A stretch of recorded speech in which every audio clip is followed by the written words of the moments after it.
कि हमारे प्रदेश के सामने बहुत चुनौती है, बहुत बड़ा संकट है और इस सीमा तक भारतीय जनता पार्टी जाएगी कि उत्तर प्रदेश में उनकी हार ना हो। वो जानते हैं कि कोई मुकाबला कर सकता है भारतीय जनता पार्टी का तो वो समाजवादी पार्टी है, कोई दूसरा दल नहीं है।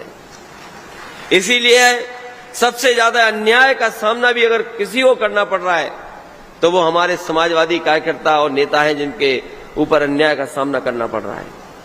और देश के इतिहास में किसी भी प्रदेश में या अभी तक के इतिहास में आप उठा करके देख लो, किसी नेता के साथ इतना अन्याय नहीं हुआ होगा जितना मोहम्मद आजम खान साहब के साथ अन्याय हुआ है। उनके परिवार के लोगों को जेल भेजना एक सोची समझी साजिश के तहत हुआ है, षड्यंत्र के तहत हुआ है। और हमें उम्मीद है कि अभी चाहे न्याय न मिला हो, लेकिन जैसे ही हम लोग और अन्य कोर्ट में जाएंगे तो हमें उम्मीद है कि न्यायालय उनकी मदद कर करके एक दिन वो वापस आकर के हम लोगों के बीच में समाजवादी पार्टी के साथ खड़े होकर के अपील करेंगे। इसलिए साथियों, चुनौतियां भी हैं, लेकिन अब समय नहीं बचा है। आज जब हम और आप लोग बैठे हैं तो अक्टूबर का महीना खत्म होने जा रहा है। 4-5 महीने होंगे जब उत्तर प्रदेश में चुनाव दिखाई देगा। इसलिए सबसे बड़ी जिम्मेदारी हमारी आपकी है, क्योंकि बीजेपी के लोग 14 में ही आए थे यूपी से और हमें भरोसा अपने कार्यकर्ता नेताओं पर कि 14 में जो लोग आए हैं 24 में उत्तर प्रदेश से वो बाहर चले जाएंगे।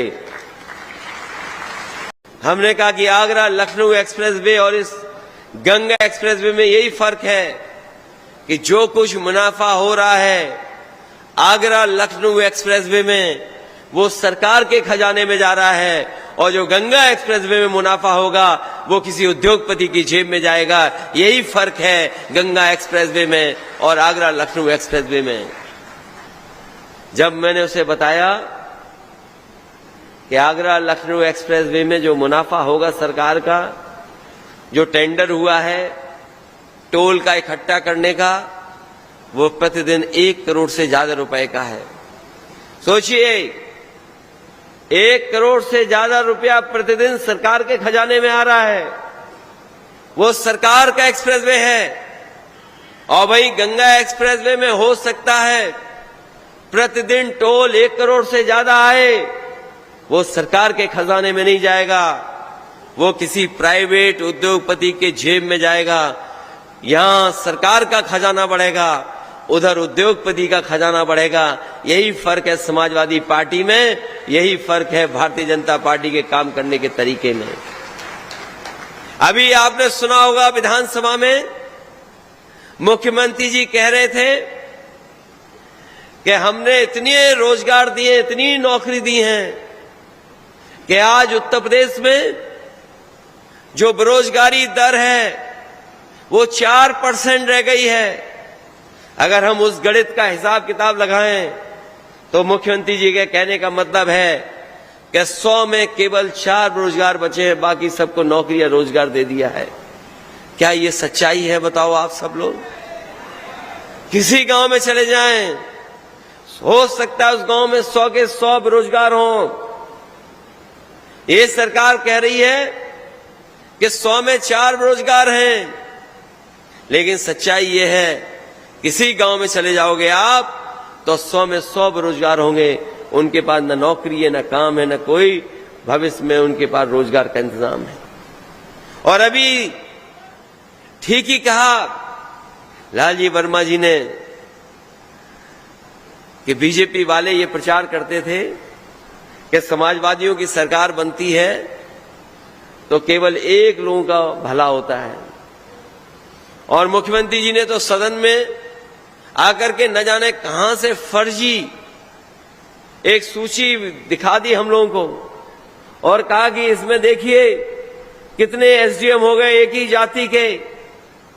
जब मैंने उनसे पूछा क्या सूची दिखा रहे हो, तो बोले कि आपकी सरकार में 46 में 56 हो जाते थे एक जाति के। मैंने उनसे कहा कि वो सूची हमें दे दो, कई साल हो गए हैं अभी तक मुख्यमंत्री जी सूची नहीं दे पाए हैं। सोचो हमारे कैसे मुख्यमंत्री हैं जो 46 में 56 बता देते हैं कि एसडीएम हो गए हैं। जहां तक सवाल सरकार का है, सबने कहा होगा कि महंगाई बढ़ गई। आज अगर हम महंगाई को देखते हैं तो हर चीज की महंगाई बढ़ गई है। जो कीमतें थीं बाजार में पहले, इधर कीमतें कहां पहुंचा दी। अगर हम डीजल पेट्रोल ही देखें तो 2014 में डीजल पेट्रोल की कीमत क्या थी, और आज अगर 2023 में बताओ डीजल पेट्रोल कहां पहुंच गया। खाने पीने का सामान या जरूरत की चीजें आजकल किस पैमाने महंगाई बढ़ा दी, और महंगाई इसलिए बढ़ा रहे हैं कि कुछ लोगों को ये मुनाफा ज्यादा कमाने दे रहे हैं। महंगाई किसी की वजह से नहीं है, महंगाई बीजेपी की वजह से है कि बीजेपी के लोग चाहते हैं कि उनके कुछ लोगों को मुनाफा ज्यादा मिल जाए, और मुनाफे की वजह से महंगाई है। इधर फसलें जो तैयार हुई खेतों में, हमारे यहाँ किसान भाई बैठे होंगे, कोई नहीं है जिसके यहाँ ऐसा ना हो, खेत ना हो, पैदावार ना हो। आप में से जितने बैठे साथी हैं, खेती से जुड़े लोग हैं, बताओ गेहूं की कीमत क्या सरकार दिला पाई? कहीं भी सरकारी खरीद नहीं हुई। जो कुछ खरीद हुई है वो बाजार में हुई है, और बाजार की अगर जानकारी कर लोगे तो देश के 4-5 उद्योगपति ने पूरे के पूरे उत्तर प्रदेश का गेहूं खरीद लिया, और गेहूं खरीद करके जो मुनाफा कमाया है, ये सरकार ने मुनाफा कमाया है। अगर सरकार चाहती तो उद्योगपतियों को मुनाफा नहीं कमाने देती, हमारे किसानों की मुनाफा मिल जाता। अभी धान तैयार है, लेकिन धान खरीदने का इंतजाम सरकार ने नहीं किया है। अगर कहीं भी हरदोई में एक जगह भी धान खरीदने का इंतजाम किया हो तो बता दो हमें आप। एक भी जगह खरीद केंद्र नहीं बना होगा, सरकार की तरफ से कोई इंतजाम नहीं हुआ होगा, और धान हमारे किसान का ऐसे ही लूट लिया जाएगा।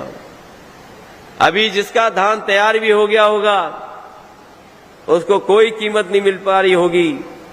जो एमएसपी तय की है सरकार ने, वो एमएसपी भी नहीं दे पा रहे हैं। इसलिए हम आपसे कहना चाहते हैं, अगर समाजवादी सरकार बनेगी तो हम निश्चित करेंगे हमारे किसानों की पैदावार का कम से कम एमएसपी मिले, और जो कीमत है उस तक पहुंचे। और ये बात मैं इसलिए कह रहा हूं कि इसमें 1000 करोड़ से ज्यादा का बजट खर्च हो चुका है। यहां अगर कोई प्रधान होगा, गांव स्तर पे राजनीति करता होगा तो जानता होगा कि सरकार की तरफ से पैसा आ रहा है, थोड़ा बहुत पैसा दे रहे हैं। बजट में तो कहते हैं 1000 करोड़ दे रहे हैं, लेकिन सच्चाई ये है जमीन पर पहुंचते पहुंचते वो 1000 करोड़ रुपए कहां चले जा रहे हैं किसी को नहीं पता। ये इतनी बड़ी समस्या हो गई है कि अब सरकार के भी हाथ में नहीं बचा है। अभी तो सांड नहीं खत्म कर पाए। ये सरकार के लोग हैं जो उत्तर प्रदेश को $1 ट्रिलियन इकोनॉमी और भारत को विश्वगुरु बनाना चाहते थे। और जो लोग जानते होंगे, विश्वगुरु बनाने वालों की सरकार चलते हुए देख रहे होंगे, तो बताओ आज डेंगू बीमारी से कितने लोग बीमार हैं। कोई गांव नहीं बचा जहां डेंगू बीमारी से लोग पीड़ित न हों। जिला अस्पताल दिखाइए या कोई मेडिकल कॉलेज दिखाइए, हर जगह डेंगू के मरीज बैठे हैं, एक बिस्तर पे 2-2 लेटे हैं। लेकिन इस सरकार के पास कोई इंतजाम नहीं। अगर सरकार मच्छर भी नहीं भगा पा रही है तो सोचो $1 ट्रिलियन इकोनॉमी कैसे बना पाएगी। जो लोग विश्वगुरु बनना चाहते हैं, कम से कम मच्छर से बचा लो हमारे उत्तर प्रदेश को, देश को, तब जाकर के विश्वगुरु बनोगे। अभी मैं राज्यपाल कश्यप जी का सुन रहा था भाषण। उन्होंने कहा कि मैं 20 फुट का गेट कूद करके चला गया। फिर मैंने आदरणीय राजीव वर्मा जी का सुना, उन्होंने कहा कि 10 फुट कूद करके मैं चला गया। लेकिन सच्चाई यही है कि हमें मजबूरी में वो गेट फांगना पड़ा।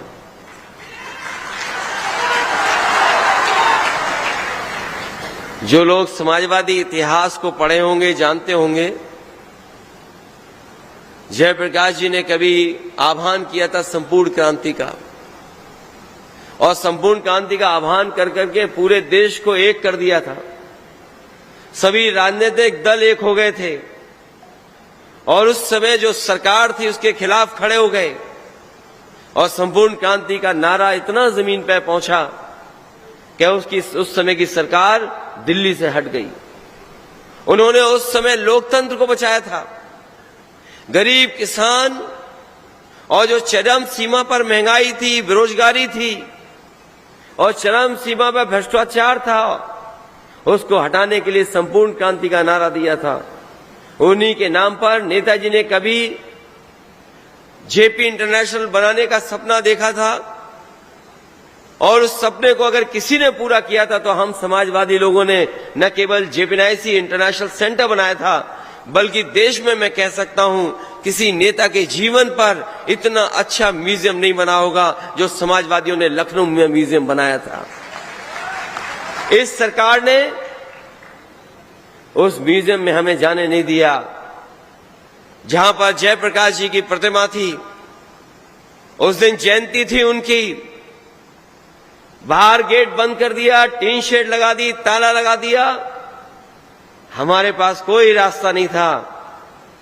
जैसे ही मैंने ताला देखा, गेट बंद देखा, हमें जेपी जी याद आ गए और नेताजी का संघर्ष याद आ गया। हम धरने पे नहीं बैठे, हम गेट कूद करके दूसरी तरफ चले गए। मैं ये बात इसलिए कह रहा हूं कि लालजी वर्मा जी की भी बात ठीक है और राजपाल कश्यप जी की भी बात ठीक है, क्योंकि एक तरफ से 10 फीट कूदे और दूसरी तरफ से 10 फीट कूदे तो बताओ कितने फीट हो गया।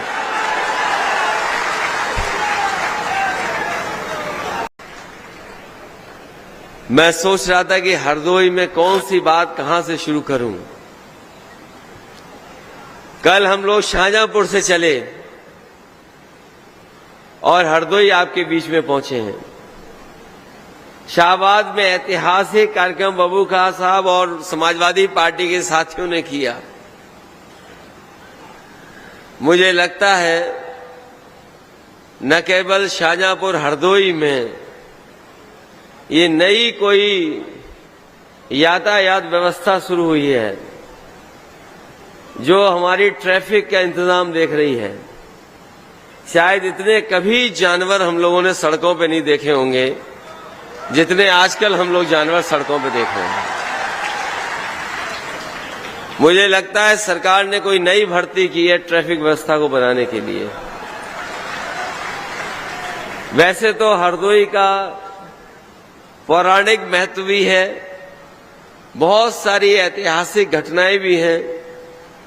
यहाँ बहुत सारे क्रांतिकारी साथी की कहानियां भी हैं, लेकिन इधर हम लोगों ने सोशल मीडिया पे एक नई चीज देखी और मुझसे रहा नहीं गया। वो तस्वीर, वो वीडियो हमने भी सोशल मीडिया पे डाला। वैसे तो अभी तक हम लोगों ने सांड डिवाइडर पे देखे थे, सड़कों में देखे थे, खेतों में देखे थे, लेकिन हरदोई के सांड भी कमाल के हैं। एक फ्लोर नहीं 2 फ्लोर चढ़ करके तहसीलदार की पूरी ऊपर वाली छत पे खड़े थे। मैं उन पत्रकार साथियों का भी धन्यवाद देता हूं जो लाइव कवरेज के लिए वहां पहुंचे थे। मुझे जानकारी मिली कि हरदोई में दूसरे फ्लोर पे सांड चढ़ गया। एक तो समझदार सांड था तो वो सीढ़ी के माध्यम से उतर आया, लेकिन जो दूसरा उतरा नहीं उसके लिए हाइड्रा का इंतजाम किया गया, तब जाकर के वो सांड उतरा वहां से। कमाल है इस सरकार का। और इसलिए मैं इस बात को कह रहा हूं, बीजेपी वाले कहते हैं कि समाजवादियों को पता नहीं क्या हो गया कि ये सांड की बात बहुत करते हैं।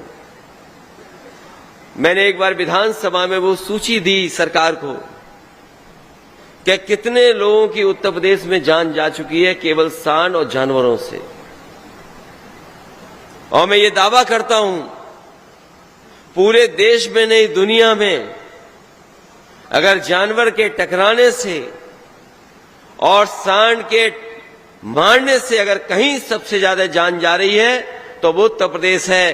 कोई दिन ऐसा नहीं है जिस दिन हमें ये खबर उत्तर प्रदेश से न मिल रही हो कि एक सांड ने किसी की जान न ले ली हो। मैं देख रहा हूं बहुत जिम्मेदार नेता और कार्यकर्ता मेरे सामने दिखाई दे रहे हैं। सभी हमारे कार्यकर्ता साथी, नौजवान साथी, पत्रकार बंधुओं, मैं सबसे पहले हरदोई जिले के सभी नेताओं का बहुत बहुत धन्यवाद और आभार प्रकट करना चाहता हूं इस ऐतिहासिक कार्यक्रम के लिए। जैसा कि आप में से साथी जानते होंगे, इधर बहुत सालों के बाद इस तरह का कार्यक्रम हरदोई में हो रहा है। चुनावी जनसभाओं में या अन्य कार्यक्रमों में तो हम लोग मिले होंगे, लेकिन लगातार 2 दिन के कार्यक्रम में हम लोग पहली बार मिल रहे हैं। ये कभी हम लोगों ने 30 साल पहले इस तरह का कार्यक्रम किया था, जहां बैठ करके शिविर चला था। आज 30 साल बाद हम लोग एक साथ बैठ करके 2 दिन कुछ न कुछ सीखा है, कुछ न कुछ समझा है, और मुझे पूरा भरोसा है कि यहाँ के कार्यकर्ता, नेता और बूथ स्तर के हमारे साथी इन सब चीजों को अपने अंदर याद कर करके रखेंगे, अमल करेंगे और समाजवादी पार्टी को मजबूत बनाने का काम करेंगे। मुझे उम्मीद है कि आने वाले चुनाव में समाजवादी पार्टी सभी चुनाव जीतने जा रही है। हम अपने कार्यकर्ता साथियों का धन्यवाद देते हैं।